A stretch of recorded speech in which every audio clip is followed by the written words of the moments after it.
Hello and welcome back to the Galatians Bookkeeping channel. My name is Angelise Prince. I am the founder and chief financial officer here at Galatians Bookkeeping, where we help you to save time and clear the financial clutter in your business with God at the center. Today we are talking about tithing.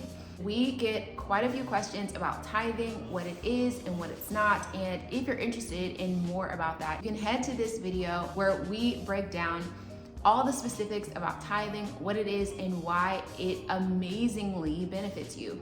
But the 30-second recap of that is tithing is a principle that we find in the Bible where God has asked us to give the first 10% of our finances.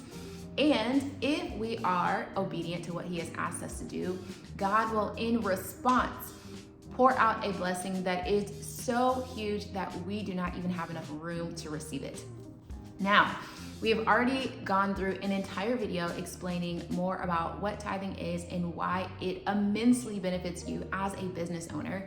However, there might be some people who are a little bit skeptical about whether or not they should tithe, why they feel like they should tithe, and overall, some people might feel like they just don't want to do it. I understand. You may feel like finances are already tight and you feel like it might be more of a risk to give than to try to save everything that you are bringing into your business financially. I completely understand. And so, as a client here at Galatians Bookkeeping, you might tell us that you don't want to give.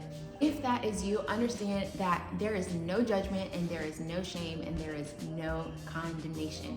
However, let me be very honest with you in letting you know that the benefits of giving completely outweigh the consequences of not. When it comes to where we even got this full command about giving and tithing, we can look at Malachi chapter 3, verse 8 through 12. Review it for yourself and maybe during your quiet time, really look over it and see what God is speaking to you. The main thing that I want us to remember is that God does a much better job of blessing us than we can do for ourselves. One example of that is when I was working in corporate America, I truly believed that my salary was the best and highest option that I could attain at that time. And it wasn't until I made a decision to walk in obedience to what God was calling me to do and to pursue full-time entrepreneurship that I was able to see that my vision and what I expected and my goals, what I saw as a blessing, completely paled in comparison to what God had available for me. And it was only a few short months after stepping out in obedience to what God was calling me to do that I was able to see benefits that far exceeded any of my expectations. And so I want you to consider if that is something that could be possible for you in your business. You may feel like finances are tight. You may feel like you don't have enough. However, take one step. I would just challenge you to do this for 1 month and see what the difference is between what your financial capabilities are and what God can do. Just try Him out and test Him. He says it right there in the scripture. He says, try me now in this. He is asking us to test Him to see if He will not open up the windows of heaven and pour out a blessing so great that there is not enough room to receive it in.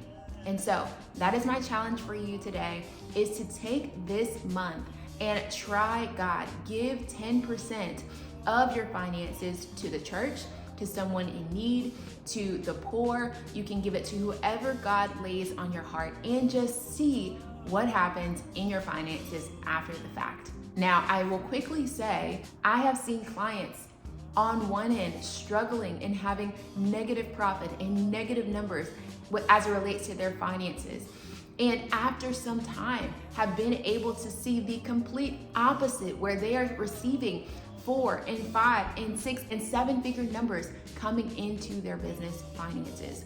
And so I want that same thing for you, because the benefits of obedience are too good for us to ignore it. They're too good for us to go in the opposite direction. And so my challenge again is for you to take just 1 month and see how your financial picture completely changes in that short period of time.